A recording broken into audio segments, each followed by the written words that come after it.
KILCASH Castle, the keep of the Butlers. Rising against the rolling slopes of Slievenamon, KILCASH Castle stands as a weathered monument to Ireland's turbulent past. Its grey stone tower, built in the early 1500s, began as a fortified residence, a typical Butler tower house, strong yet elegant, guarding the approaches to the Suir Valley.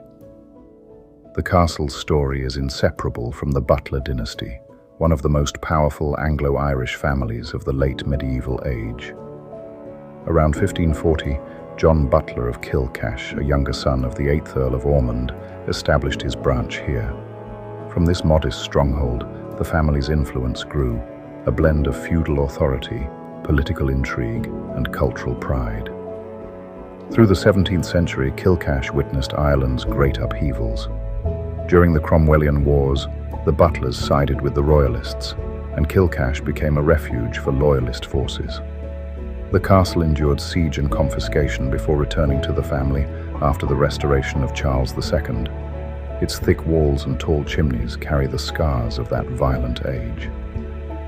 In the 18th century, the Butlers of KILCASH lived more as country gentry than warlords. The defensive tower was softened with domestic wings, mullioned windows and fireplaces, symbols of a family adapting to peace and prosperity. Yet fortune changed again. By the late 1700s, the estate declined, its halls falling silent as heirs moved to grander homes. The castle's most famous legacy lives not in politics, but in poetry.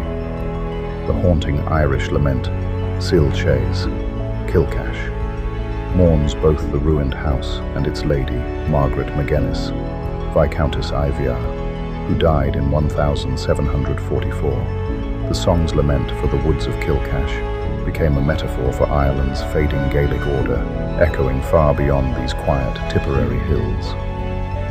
Abandoned through the 19th century, KILCASH slipped into ruin, ivy-clad, roofless, a romantic relic of another world. In 1997, the Irish state took the site into care, conserving its tower, battlements, and courtyard so that its history might endure. Today, as drones sweep above its crumbling walls and the light fades across the valley, KILCASH Castle remains a powerful emblem of endurance, a place where Ireland's medieval might, rebellion, and poetry still linger in stone. Thanks for watching. Don't forget to like, comment, and subscribe to my channel.